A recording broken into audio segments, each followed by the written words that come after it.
नमस्कार, जी बिजनेस पर आपका स्वागत है। आप देख रहे हैं पावर ब्रेकफास्ट। मैं हूं मानसी दवे। भारतीय बाजार के लिए फरवरी सीरीज की एक्सपायरी का दिन और पिछले 5 ट्रेडिंग सेशन से लगातार जो बिकवाली हम देखते हैं, इसके चलते आज एक्सपायरी किन लेवल्स पर होगी देखना काफी अहम हो जाएगा। सबसे पहले विदेशी बाजार के संकेत आपके सामने रख देते हैं।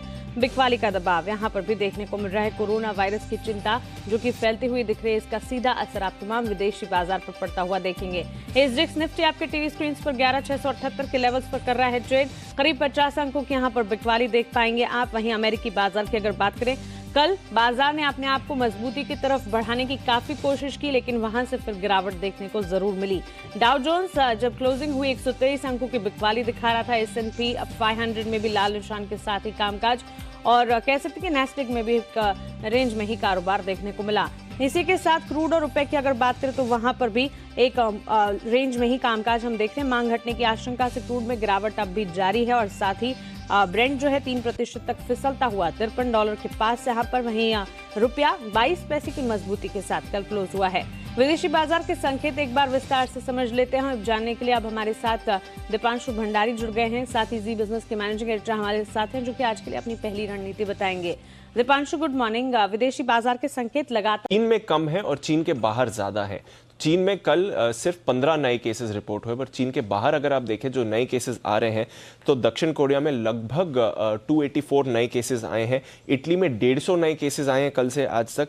जर्मनी के जो हेल्थ मिनिस्टर है, स्वास्थ्य मंत्री, उन्होंने अब एक चेतावनी जारी करी है कि जो कोरोना वायरस का एपिडेमिक है वो बहुत तेजी से फैल सकता है और जर्मनी अब रिस्क पे है। तो हमने देखा है कि जिस तरह से यूरोप में फैल रहा है, अब जर्मनी ने भी वार्निंग दी है कि जर्मनी में काफ़ी तेज़ी से ये वायरस फैल सकता है और काफ़ी नए यूरोपियन कंट्रीज़ में नए केसेस मिल रहे हैं, तो इससे चिंताएं बढ़ रही हैं। ईरान में 44 नए केसेस मिले हैं कल से आज तक, तो वहाँ से भी चिंता बढ़ रही है। और बाकी जो मिडल ईस्ट रीजन है वहाँ पर भी अगर आप देखें तो काफ़ी सारे नए केसेस मिले हैं। तो चीन के बाहर जिस तरह से नए केसेस अब ग्रो कर रहे हैं, वहाँ से परेशानियाँ बढ़ रही हैं। अभी थोड़ी देर पहले डोनाल्ड ट्रंप की प्रेस कॉन्फ्रेंस भी थी, उन्होंने भी कुछ चिंताएं जताई हैं। हालांकि उन्होंने फिर से भरोसा दिलाने की कोशिश करी कि यूएस में ये केसेस कंट्रोल में हैं इस समय, पर मार्केट इससे डेफिनेटली हैप्पी नहीं है। अगर आप देखें तो डाउ फ्यूचर्स भी लगभग अभी 150 अंक नीचे हैं। ऊपरी स्तरों से एक लेवल पर 250 अंक से ज़्यादा की इनकी गिरावट हुई थी। और अगर आप देखें तो एशिया के बाजार मंदी का माहौल है इस समय। मूडीज़ की वार्निंग आई है कि कोरोना वायरस अगर जल्दी कंट्रोल में नहीं आता तो ग्लोबल रिसेशन हो सकता है। तो इसके चलते चलते भी मार्केट्स पर नेगेटिव सेंटिमेंट है। और एसजीएक्स निफ्टी भी हम देख रहे हैं कि लगभग 40-50 अंक नीचे है इस समय। कल शाम अमेरिकी बाजार मजबूत स्टार्ट हुई। डाउ 400 अंक से ज्यादा उछला और उसके बाद बहुत तेज गिरावट भी हुई और 120 अंक फिसल कर ही बंद हुआ। तो ऊपरी स्तरों से आप कह सकते हैं लगभग 600 अंक की गिरावट थी और 3 दिनों में अब डाउ 2000 से ज्यादा अंक नीचे है। टेक्नोलॉजी शेयर्स में थोड़ा सपोर्ट आया, but end of the day वहां पर भी बिकवाली का प्रेशर आने लगा। तो अगर आप देखें तो काफ़ी ज़्यादा प्रेशर आ रहा है जहां तक अमेरिकी बाजार को सवाल है। और जो इनकी यील्ड्स हैं 10 ईयर और 30 ईयर, कल एक बार फिर से नया रिकॉर्ड लो इन्होंने बनाया। यूरोप के बाजार थोड़े मिले जुले बंद हुए, बट वहां पर भी ऊपरी स्तरों से गिरावट देखने को मिली। अगर आप देखें तो कच्चा तेल लगातार गिरावट का माहौल यहाँ पर भी है। कल भी लगभग 3% गिरावट देखने को मिली, अब 13 महीनों के निचले स्तर पर है।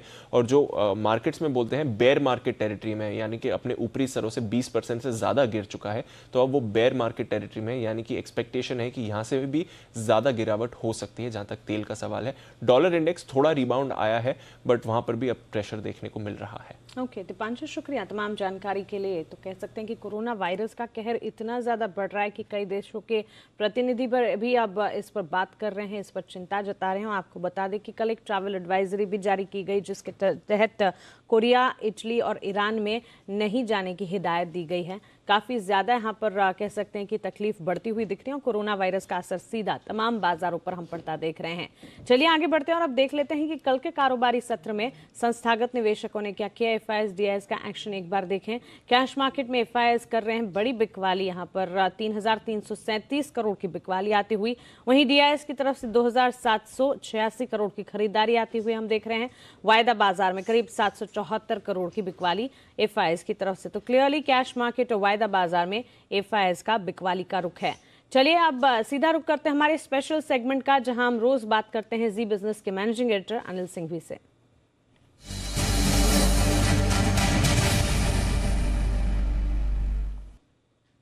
Anil ji, good morning. Monthly expiry का दिन है और बाजार गिरावट की तरफ इशारा कर रहे हैं। हम देख रहे हैं कल के सत्र में भी गिरावट दिखी और ग्लोबल बाजार के संकेत आज भी कमजोर हैं। कैसे समझें इन तमाम संकेतों को? आज के लिए क्या करना होगा? Good morning Mansi. वही हर उछाल में बिकवाली करिए। जो भी इंटरडे में आपको किसी तरह का कोई उछाल मिलता है, कोई रिकवरी मिलती है, उसमें आपको बेचना ही है। खरीदने के बारे में सोचिए मत। क्लियर कट दुनिया भर के बाजारों में जो तनाव है कोरोना वायरस को लेकर, जो चिंताएं अब चीन के बाहर ज्यादा बढ़ रही है, और हम लगातार 2 दिन से यही बात कर रहे हैं कि नए नए देश अब इसमें आ रहे हैं, और खासतौर से यूरोप, अमेरिका जैसे देशों में अगर चिंताएं बढ़ रही है, भले वो फेल न रहा हो, लेकिन ये थोड़ी सावधानी के माहौल में कामकाज कम हो जाता है, ट्रेवल खत्म बंद हो जाते हैं, लोगों का आना जाना एक तरफ से रुक जाता है, बिजनेसेस कम होते हैं। ये ग्लोबल इकोनॉमी के लिए अच्छे संकेत है नहीं एक्चुअली। पहले से हम बड़ी मुश्किल से दौर से गुजर रहे हैं, और उसके बीच में ये सब जो हो रहा है ये थोड़ा डराने वाला है। और उसके साथ ही आज एक्सपायरी भी है, और इंटरेस्टिंग बात यह कि एक्सपायरी का शॉर्ट कम है, तेजी की पोजीशन कम होने का खतरा ज्यादा है। मेरा ये समझना है कि 11,600 को आप एक आखिरी उम्मीद के तौर पर मानकर चल सकते हैं तेजी करने वाले ट्रेडर्स के लिए। उसके नीचे फिसले तो दिक्कतें और ज्यादा बढ़ेगी। तो 11,600 आखिरी सपोर्ट है आपके लिए, और ऊपरी स्तरों पर 11,800 पार करना ऑलमोस्ट नामुमकिन होगा बाजारों के लिए। तो ये रेंज है, लेकिन अगर 11,600 के नीचे फिसले तो 11,500 तक की भी जगह बनती है। तो एक्सपायरी के दिन प्रेशर रहने की संभावना, जितना कम गैप से खुले नीचे या जितना ऊपर खुलने की कोशिश अगर बाजार करे एशिया को देखकर, तो तुरंत बेचकर निकलना चाहिए। जहां तक बैंक निफ्टी का सवाल है, थोड़ी ताकत ज्यादा दिखा रहा है, लेकिन मुझे नहीं लगता कि बहुत ज्यादा लंबे समय तक बैंक निफ्टी भी आउट परफॉर्म कर पाएगा। 30,600 30,700 ऊपरी स्तरों पर वो रेंज है जहां पर बहुत बिकवाली का प्रेशर रहने वाला है। अगर हम वहां पहुंच गए तो निचले स्तरों पर 30,000 30,100 ये उम्मीद है जो होल्ड कर ले हम। अगर 30,000 के लेवल को तोड़ा तो 200 से 400 पॉइंट की जगह बैंक निफ्टी में भी बाद में और खुल सकती है। तो कुल मिलाकर हल्के रहना चाहिए, तेजी की पोजीशन में कम करें, और उछाल आए, कोई रिकवरी आए तो निकलने का सोचें। जी बिल्कुल अनिल जी, सेंटिमेंट्स काफी कमजोर हैं, और वही हमने सेक्टर स्पेसिफिक मूवमेंट भी कल देखी। लगातार तमाम सेक्टर्स में बिकवाली का दबाव रहा, लेकिन आज कोई सेक्टर्स जिस पर ध्यान रखना चाहिए, एक बार देख के रखना चाहिए? मानसी, वही सारे सेक्टर्स हैं जो बिकवाली का दबाव देखेंगे। मेटल, ऑटो, आईटी, एविएशन, ये सारे स्टॉक्स हैं जो लगातार हम 3-4 दिनों से कह रहे हैं। और मंडे से भी यही बात हो रही है कि मंडे को जो ट्रेंड बना है एक्सपायरी के हफ्ते में, वो ट्रेंड एक्सपायरी तक कंटिन्यू रहेगा। थोड़ी बहुत देखो, ये इंटरडे में रिकवरी आएगी। हर रोज आपको थोड़ी रिकवरी मिल रही है, हर रोज एक आध बार ऐसा होता है बाजार हरे निशान में जाने की कोशिश करते हैं, लेकिन आपको एक चीज अच्छे से समझ लेनी कि खरीदना कुछ भी नहीं है इस वक्त। जो भी मौका मिले वहाँ धीमे धीमे एग्जिट करते रहिए। हम हर रोज हम सोचते कि 9,000 गिर गया, फिर 800 गिर गया, फिर 4 दिन गिर गया, अब क्या। लेकिन हो ये रहा है कि जिस तरह की चिंताएं अमेरिकी बाजारों से आ रही है ना, वो छोटी नहीं है। तो मुझे लगता है कि इस वक्त थोड़ा सावधानी वाला माहौल रखें, खरीदने की जल्दबाजी न करें, और जहाँ ट्रेडर्स को अपनी पोजीशन हल्की करने का मौका मिलता है कर लें, स्ट्रिक्ट स्टॉप लॉस फॉलो करें। बिल्कुल अनिल जी, शुक्रिया तमाम जानकारी के लिए, हमारे साथ जुड़ने के लिए। तो सख्त हिदायत यहाँ पर अनिल जी की तरफ से, आपको खरीदना कुछ भी नहीं, और जब ऐसे संकेत तो काफ़ी ज़्यादा सावधानी बरतनी होगी, और साथ ही आप हर स्ट्रैटेजी को ध्यान में रखें, उसे फॉलो करें, और उसी के बाद कोई कॉल्स, कोई पोजीशंस लेने के बारे में सोचें। ये राय यहाँ पर मिलती हुई आपको दिख रही है। 11,600 अहम सपोर्ट लेवल्स का काम करेंगे। इन लेवल्स के ऊपर जाना बाजार के लिए बहुत ज़्यादा मुश्किल होता हुआ दिखेगा। 11,600 से 11,800 की रेंज है जिसे मानकर आपको चलना होगा। हालांकि 11,800 तक के लेवल्स तक पहुंचना भारतीय बाजार में आज बहुत ज्यादा मुश्किल होता हुआ दिख रहा है, लेकिन 11,600 के नीचे अगर बाजार गिरता हुआ दिखता है तो फिर और ज्यादा गिरावट हो सकता है। 100 पॉइंट्स के मूव नीचे की तरफ आते हुए दिखें। बैंक निफ्टी अगर देखें तो निफ्टी के मुकाबले यहाँ पर थोड़ी सी स्ट्रेंथ ज्यादा है, लेकिन 30,000 से 30,600 की रेंज को आज के लिए मानकर चलें। सेक्टर स्पेसिफिक जो भी सेक्टर्स विदेशी बाजार से ताल्लुक रखते हैं, उन तमाम सेक्टर्स में हो सकता है एक नेगेटिव एक्शन देखने को मिले। मेटल, ऑटो, आईटी, लगातार हम आपको बता रहे हैं कि इन तमाम सेक्टर्स पर नेगेटिव नजरिया है, इन पर फोकस जरूर बनाकर रखें। आपकी पोजीशन से तो उसे ध्यान में रखें, और साथ ही इंडेक्स स्पेसिफिक अगर कोई ट्रेड आप ले रहे हैं तो बिकवाली की तरफ की ही रणनीति आपको आज के लिए अपनानी चाहिए। ये राय आपके लिए। चलिए, आज खबरें ढेर सारी होंगी, एक्शन में खबरें हैं, काफी सारा एक्शन बाजार में देखने को मिलता है, खबरों वाले शेयर्स काफी सारे हैं। ये जान लेते हैं देवांशी आशर से। देवांशी, गुड मॉर्निंग, बताएं खबरों के दम पर एक्शन कहां देखेंगे हम? Good morning Mansi. आज सबसे पहले तो फरवरी सीरीज की जो एक्सपायरी है इस पर नजर होगी, क्योंकि नए स्टॉक्स यहां से ऐड होते हुए दिखेंगे, इस पर भी होगी नजर। नज़र कि ये स्टॉक्स किस तरह से बिहेव करते हुए दिखेंगे। और इसके अलावा टाटा ग्लोबल बेवरेजेस, इसके नाम में बदलाव होगा आज से। आपको ये टाटा ग्लोबल बेवरेजेस की जगह टाटा कंज्यूमर प्रोडक्ट्स के नाम से अब ये स्टॉक दिखेगा। साथ ही डिविडेंड पर आज कई कंपनी की बोर्ड की बैठक होने वाली है, जिसमें से Vedanta, Jubilant food, Jubilant life sciences और मनप्पुरम फाइनेंस काफ़ी इंपॉर्टेंट होंगे, इस पर नजर रहेगी। महिंद्रा सीआई ऑटोमोटिव ने अपने नतीजे कल पेश किए हैं। नतीजे काफ़ी कमज़ोर हैं। जो आय है वो 1975 से घटी है, 1730 करोड़ पर आती हुई दिखी है। कामकाजी मुनाफा 256 करोड़ से घटकर केवल 214 करोड़ पर आता हुआ दिखा है। मार्जिन्स भी 13% से घटकर 12% पर आते हुए दिखे। और जो मुनाफा है 142 करोड़ था एक्सेप्शनल आइटम्स के चलते, और इस बार केवल 12.5 करोड़ पर आता हुआ दिखा है। साथ ही सरकारी बैंक्स फिर एक बार फोकस में रहेगी। कल शाम इनकी एफएम के साथ बैठक हुई थी। रिस्ट्रक्चरिंग के लिए कई खातों की पहचान की गई है। करीब 5.5 लाख एमएसएमई खातों की भी पहचान की गई है। और मैं आपको बता दूं कि बजट में एमएसएमई के लिए कई ऐलान की समीक्षा की गई थी। अभी अकाउंट्स में किस तरह से ऐलान आते हैं इस पर नजर रहेगी। कितना ज़्यादा रिस्ट्रक्चरिंग करना होगा इस पर नजर रहेगी। और साथ ही परिवहन मंत्री के साथ भी चर्चा होती हुई दिखी। इसके अलावा जो सरकारी बैंक्स के मर्जर के प्लान है, इसमें कोई बदलाव होता हुआ नहीं दिखेगा। जो डेडलाइन है 1 अप्रैल, ये इन्होंने मेंटेन की है। साथ ही राइट्स, ये स्टॉक फोकस में होगा क्योंकि सरकार ओएफएस के जरिए 5% हिस्सेदारी बेचेगी। और ओएफएस के फ्लोर प्राइस 298 रुपीज़ प्रति शेयर पर तय होती हुई दिखी है, जहाँ पे जो मार्केट प्राइस है वो 318 रुपये प्रति शेयर है। आज नॉन रिटेल निवेशकों के लिए ओएफएस खुलता हुआ दिखेगा और कल रिटेल के लिए ये ओएफएस खुलेगा। थॉमस कुक, आज ये स्टॉक नेगेटिवली रिएक्ट करेगा। मैं आपको बता दूं करीब 2.6 करोड़ शेयर्स के बायबैक को बोर्ड ने मंजूरी दे दी है, लेकिन जो प्राइस पर जो बायबैक है वो आता हुआ दिखेगा वो 57.5 रुपीज़ प्रति शेयर पर तय किया गया है। वहाँ पे 150 करोड़ की बायबैक कंपनी करती हुई दिखेगी। मार्केट कई ज़्यादा एक्सपेक्ट कर रही थी और इसके चलते आज हम थोड़ा सा लाल निशान देखेंगे। वोडाफोन आइडिया, डीओटी से फिर एक बार राहत मांगी है कंपनी ने। ईजीआर भुगतान अगले 15 साल तक देने की अर्जी की और साथ ही 8,000 करोड़ तक के जीएसटी रिफंड की भी मांग कंपनी की तरफ से आती हुई दिखी है। साथ ही आज जीएसके कंज्यूमर और एचयूएल दोनों स्टॉक फोकस में रहेंगे, पॉजिटिवली रिएक्ट करेंगे क्योंकि दोनों के विलय को इस डील को चंडीगढ़ एनसीएलटी से मंजूरी मिल चुकी है। आईडीबीआई बैंक और फेडरल बैंक के दोनों स्टॉक फोकस में होंगे। आईडीबीआई फेडरल लाइफ में हिस्सेदारी खरीदने के लिए अब 3 कंपनीज आगे आती हुई दिख रही हैं। एचडीएफसी लाइफ और आईसीआईसीआई प्रूडेंशियल इसमें हिस्सेदारी खरीद सकते हैं और साथ ही रारे इक्विटी भी इसमें पैसा लगा सकती है। करीब 48% हिस्सेदारी आईडीबीआई बैंक की है, तो ये स्टॉक नज़र में रहेगा। जीएनए एक्सेल्स, गति और डीबी कॉप में यहाँ पे फंड एक्शंस आते हुए दिखे हैं। जीएनए एक्सेल्स प्रमोटर ने करीब आधे % हिस्सेदारी बेची है और अब कम करके 1.75% प्रमोटर की हिस्सेदारी बची है। गति, बे कैपिटल इंडिया ने करीब 2.3% हिस्सेदारी बेची है, अब उनकी हिस्सेदारी कम हो चुकी है। इस कंपनी में 6.8% रह चुकी है। और आखिर में डीबी कॉप, जहाँ पे प्रमोटर्स ने 24 फरवरी को 20 लाख शेयर्स गिरवी रखे, करीब 1.2% स्टेक जो है वो उन्होंने प्लेज किया है। इसके चलते आज शायद थोड़ा सा नेगेटिवली रिएक्ट करे। ओके देवांशी, शुक्रिया ये तमाम डिटेल्स के लिए। लेकिन अब आज के लिए कुछ अहम ट्रेडिंग कॉल्स हैं जिसे जानना जरूरी है। 4 ट्रेडिंग कॉल्स है जिसमें से एक बिकवाली की है, लेकिन 3 खरीदारी कॉल्स हमारे पास है।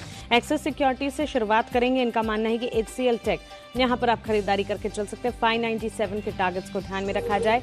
576 का यहाँ पर आपको एक स्टॉप लॉस लगाना होगा। इसके अलावा इंडसइंड बैंक के फ्यूचर्स में बिकवाली की रणनीति आती हुई दिखने को मिल रही है। पिछले कई दिनों से कमजोरी देखने को मिल रही है और इस स्टॉक पर जब आप बिकवाली करेंगे तो 1110 के लक्ष्य को ध्यान में रखा जाए। 1160 का यहाँ पर आपको एक स्टॉप लॉस लगाना होगा।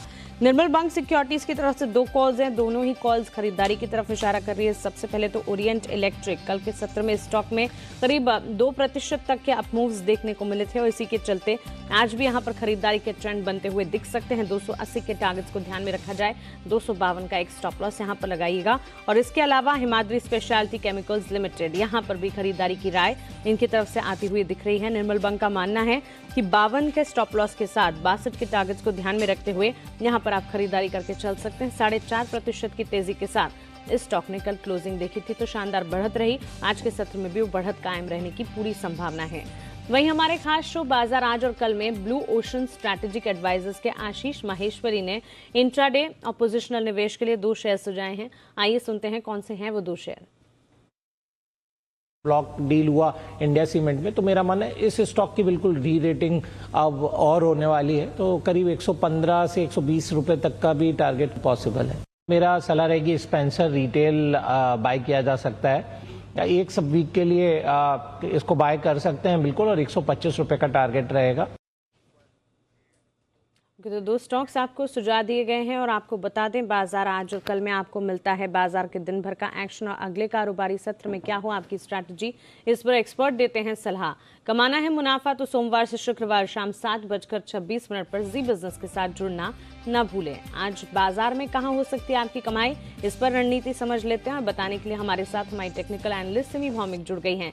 सिमी, गुड मॉर्निंग, स्वागत है आपका जी बिजनेस पर। भारी बिकवाली का दबाव, विदेशी बाजार से आता हुआ कोरोना वायरस की तकलीफें हैं, भारतीय बाजार में पिछले 4-5 ट्रेडिंग सेशन से बिकवाली झेल रहे हैं और आज मंथली एक्सपायरी का दिन है। कैसे समझे संकेतों को आज के लिए, आपके हिसाब से लेवल्स कौन से अहम होंगे?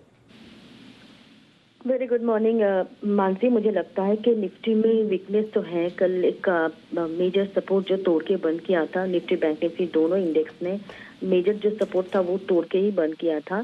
पर कहीं ना कहीं आज मंथली एक्सपायरी है और इसके चलते मुझे लगता है कि एटलीस्ट अगर शुरू में ना भी हो तो भी सेकेंड हाफ में एक रिकवरी, एक रिलीफ रैली देखने को मिलना चाहिए।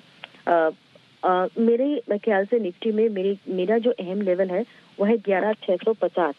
अगर वीकनेस में मानसी नीचे चला जाता है 11,650 से, तो मैं कुछ भी सजेशन नहीं करूंगी, कुछ भी ट्रेड नहीं लेना है। पर 11,650 के ऊपर अगर होल्ड कर पाता है निफ्टी तो वहां पे मैं खरीदारी करने का सलाह देती हूँ। 630 से नीचे मेरा स्टॉप लॉस होगा, मतलब कल का जो लो बना था उससे नीचे मेरा स्टॉप लॉस है। और टारगेट्स के लिहाज से मैं 11,750 से 11,780 का रेंज मैं एक्सपेक्ट कर रही हूँ, जो कि एक शॉर्ट कवरिंग में आ सकती है क्योंकि आज एक एक्सपायरी है। और बैंक निफ्टी के लिए 30,100 का लेवल मेरे लिए अहम है। कल भी 30,100 के आसपास से लो बना के ये घूम गया था, आज भी 30,100 का लेवल अहम होगा। अगर होल्ड कर पाता है तो एक कॉन्ट्रेरियन लॉन्ग यहाँ पे भी प्ले करके देखेंगे। मेरे ख्याल से तब बैंक निफ्टी का जो टारगेट रह सकता है वो 30,450 से 30,550 का। ये दो स्पॉट लेवल्स है। इस टारगेट के लिए मैं 30,100 का स्टॉप के साथ मैं बैंक निफ्टी में भी खरीदारी करने का सलाह दे रही हूँ। ठीक है, स्टॉक स्पेसिफिक एक्शन कहां पर देख रही हैं आप आज के लिए, कौन सी राय स्टॉक्स पर देंगी आप? मानसी, एक मैं short covering relief rally expect कर रही हूँ, पर आज मैं स्पेशली कोई भी इंडेक्स बेस्ड स्टॉक मैंने नहीं लिया है जिसमें फ्यूचर्स में ट्रेड होता है। एक MCX ये मेरा रडार पर है, ये कल भी अच्छा क्लोजिंग दिया था।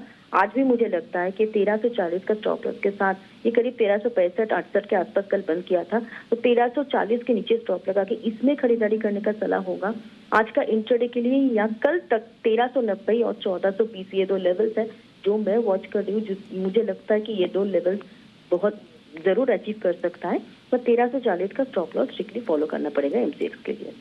बिल्कुल सिमी, शुक्रिया तमाम जानकारी के लिए और हमारे साथ जुड़ने के लिए। तो इंडेक्स और साथ ही स्टॉक स्पेसिफिक राय आपके लिए रही, लेकिन कमोडिटी बाजार में भी एक्शन देखने को मिल रहा है और कमोडिटी बाजार के लिए आज की रणनीति आपकी क्या होनी चाहिए ये जान लेते हैं। बताने के लिए हमारे साथ जुड़ रहे हैं एंजल कमोडिटी के अनुज गुप्ता। अनुज, गुड मॉर्निंग, स्वागत है आपका जी बिजनेस पर। सबसे पहले बुलियन मार्केट सोने चांदी की चाल आपसे एक बार समझना चाहेंगे। अच्छी खासी तेजी 2 दिन की देखने के बाद फिर मुनाफा वसूली का दौर, उसके बाद गिरावट सोने चांदी के वायदे ने देखी है, फिर से हल्की सी खरीदारी भी लौटती हुई दिख रही है। और बुलियन मार्केट पर आपका नजरिया क्या होगा?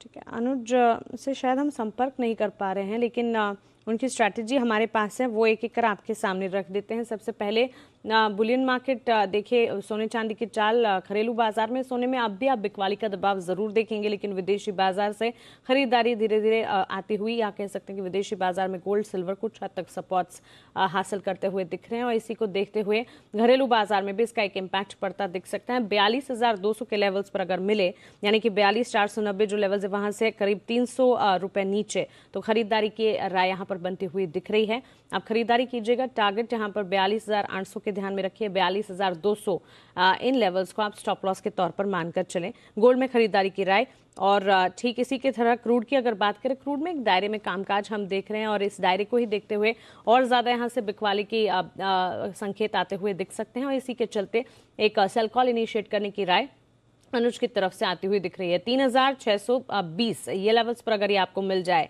3551 के स्तर पर फिलहाल ट्रेड हमने देखा।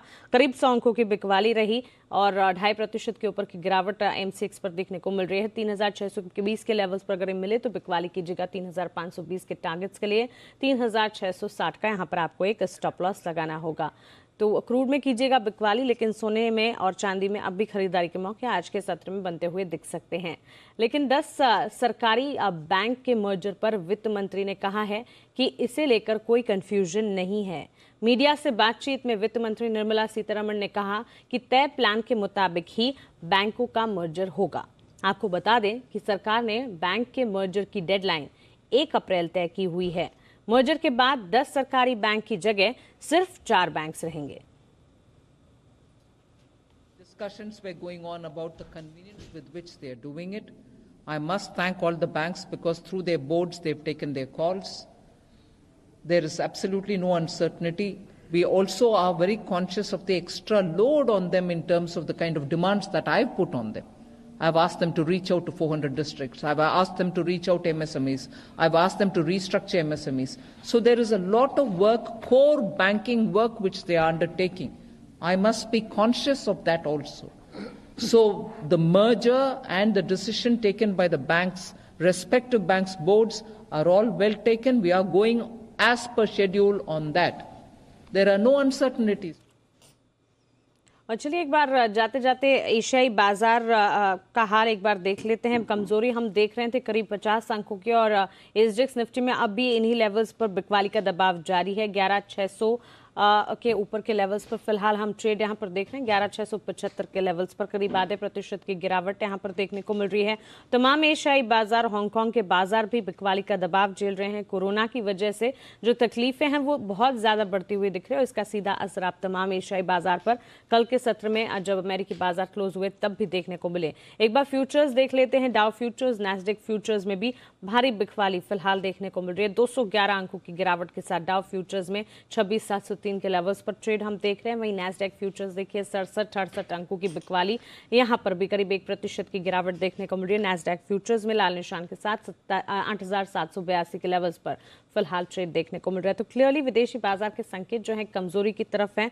और आज क्योंकि भारतीय बाजार के लिए फरवरी सीरीज की मंथली एक्सपायरी के दिन है, आपको बता दें पिछले 5 ट्रेडिंग सेशन से हमारे बाजार भी अपने आप को संभालने की काफी कोशिश करते हैं। बीच बीच में रिकवरी भी आती है, लेकिन अगर सेंटिमेंट को समझे तो बिकवाली का ही है। सेंटिमेंट कमजोरी में ही देखने को मिल रहा है। इसी के चलते आज के लेवल्स पर ट्रेड देखने को मिलेगा। काफी जरूरी है, काफी अहम है जानना।